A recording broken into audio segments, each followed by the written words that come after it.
Thank you. What an absolute honor it is to share the stage with these amazing students, and congratulations to all those who put this event on. So besides volunteering to make our student speakers look good today, I'm here to speak, as you heard the topic, about why it's more important than ever to teach about race. I'm going to focus though on the how.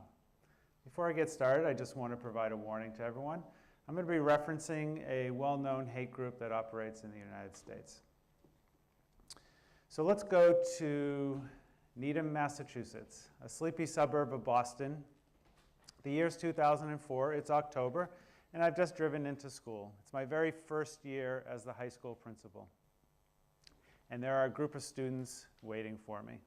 Now, in my position as high school principal, whenever somebody is waiting for you at your office when you show up, they are usually not there to tell you how awesome you are and what a great job you're doing. They were a group of Metco students. Now, Metco is basically the Boston busing program, where hundreds of students from inner city neighborhoods across Boston literally get onto buses and come into the suburbs for access to high quality education. A very controversial and long-standing program, but these students are incredibly important to our community. What are you going to do about this, Mr. Richards? A student reaches out with a whole bunch of leaflets. They were leaflets from the Ku Klux Klan. Yes, the KKK. And there were dozens of them all across the school. Now, you probably know the KKK through your study of US history and the terror that they've reigned all across the US over the years, from after the Civil War into the Civil Rights Movement. And you may know that they're actually, unfortunately, still active today.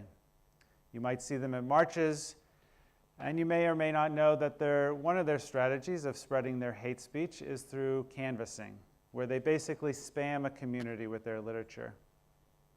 And that appears to what happened in Needham. So I placated the students, got them back to class, said, I'm going to get right on top of it. And I was thinking to myself, oh no. I can assure you those weren't the exact words I used. And I was definitely thinking they did not cover this in graduate school. So we launched an investigation, as you might do, and we discovered something quite shocking, in fact. The KKK did not, in fact, canvass Needham High School. One of our very own Metco students had found an actual flyer somewhere outside the community, brought it into school, used our copiers, made dozens of copies, and spread them all across the school, and reserved a few to take up to the brand new high school principal. You can imagine how shocked, angry, upset, distraught we were, really hurt. So we started thinking about consequences, as one might do. In fact, this is likely what have happened years after years after years at a place like Needham High School. And these are likely what these students were used to if this sort of behavior had happened. But as we contemplated, we first wanted to ask them why. Why did you do this? Why did you disrupt this school? Why did you cause such embarrassment in the press to this community? And I'll never forget this. A young woman of color, Shayna, she said, Mr. Richards, this school for years has ignored our lived experience. They've ignored the challenges we face coming from our communities into this nearly entirely white community of Needham. These flyers were a wake-up call to you. Okay, not the response I expected. And I worked hard not to become defensive, not to say, Shayna, there are 100 different ways that you can get your voice heard without this sort of disruption. Or, look, I'm in my second month as a high school principal. Can you just give me a little bit of time? So we found ourselves at a crossroads. It still would have been much easier to punish. But, you know, the Latin root for the word discipline means to teach. And to teach this lesson through punishment made us feel like hypocrites. So we instead chose to listen. We chose to learn from the students. In fact, we didn't punish at all. we launched a comprehensive anti-bias campaign across the school to create a new chapter in Needham High School. We created affinity groups for students.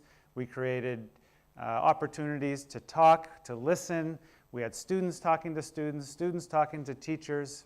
We had trainers coming in. We even tapped into the district's efforts to close the achievement gap. And we made a real difference. When it is hardest to do so, we must listen, for it's our greatest chance for peace and happiness.